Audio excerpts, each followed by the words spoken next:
I'm going to teach you how to set up a natural looking leopard gecko tank and where to get the equipment. Let's go. You will need a 40-gallon minimum for an adult. The problem with a normal 40-gallon tank is the top opening access. When you come in over the top, you can scare your leopard gecko into thinking that you're a predator. So for that reason, front opening is preferable. You can get cheap front opening screen top versions online from Ecoflex, or you can get premium quality Phylazoo 50 gallons for a little bit more, but that can take the weight of a lot of rocks and decor a lot better. Plus you can use my code RNR for a 15% discount. We use substrate bedding like this because our geckos love to dig and it catches their poop, making it easier to clean their setups. This actually only took one bag of the reptile soil, that's pretty cool. Next, you need to give your leopard gecko lots of hides as they're a really shy species. Now it's really important that you make sure that your leopard gecko feels secure, and cheap cork bark is a great way to bulk up your enclosure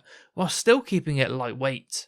You can collect logs from outside, but cork is rot and mold resistant, so it will last far longer before it rots away. I like to use cork as my key structures, then get stuff from outside for my accent pieces. And you can see that you can get the entire way across without being seen. This last piece can go up here, so you can climb all the way up, have a lot of height and use the majority of the enclosure without it being a permanent fixture. I'm just stacking wood, so you have different amount of heat here to a different amount of heat here to inside here to down here, and she can pick whatever level she wants to be at in this stack. Next, we need to give them a humid hide. This helps our leopard geckos shed their skin when the time is needed. I really like to use the white python egg laying boxes for snakes for leopard gecko humid hides. Nothing fancy, just a big clump of moss. There's also some grass and stuff in here, that's interesting, but that just needs to be spread out for our leopard gecko to clamber into, and then all we're going to do is take the lid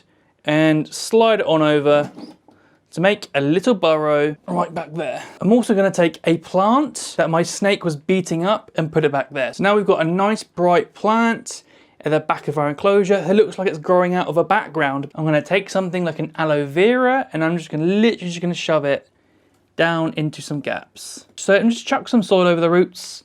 There you go. The next thing we're going to do is add some leaf litter. There we go, leaf litter to cover the top of our tank. It's still going to stay dry on top, so what's going to happen is it's going to help keep moisture in the substrate, which our leopard gecko will be able to dig down to, so we're actually giving a choice at every single spot in the enclosure just by putting some of this leaf litter on top. So I've actually chopped off some bushes in the garden and we're going to chuck that in there because do you know what? Why not? Slide it down that gap. That was kind of cool. Right, so we've got this other piece. I'm thinking I'm going to wedge it down in this gap here. Would you look at that? That looks kind of cool. Let's talk about the lighting to keep our geckos healthy. Leopard geckos need a warm area called a basking spot. This is where they go to sunbathe. They need heat lamps for their bodies to function and remain healthy. UVB light is also great for keeping leopard geckos healthy and lets their bodies make its own vitamin D, which helps their mental health and lets them absorb calcium and have an optimized immune system to help fight off disease. Having these two lights will set you up to keep a happy, healthy leopard gecko. Right, so we're going to start with a simple heat lamp with a heat light inside.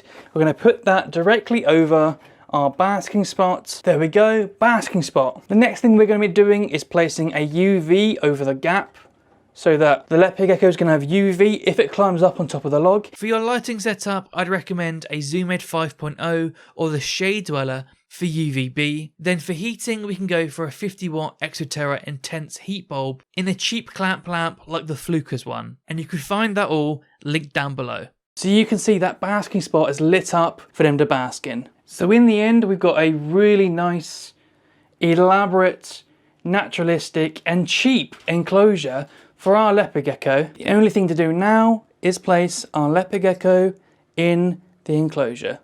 There you go, girl. Keep an eye out for an update on how it all grows in, and I'll see you in the next video.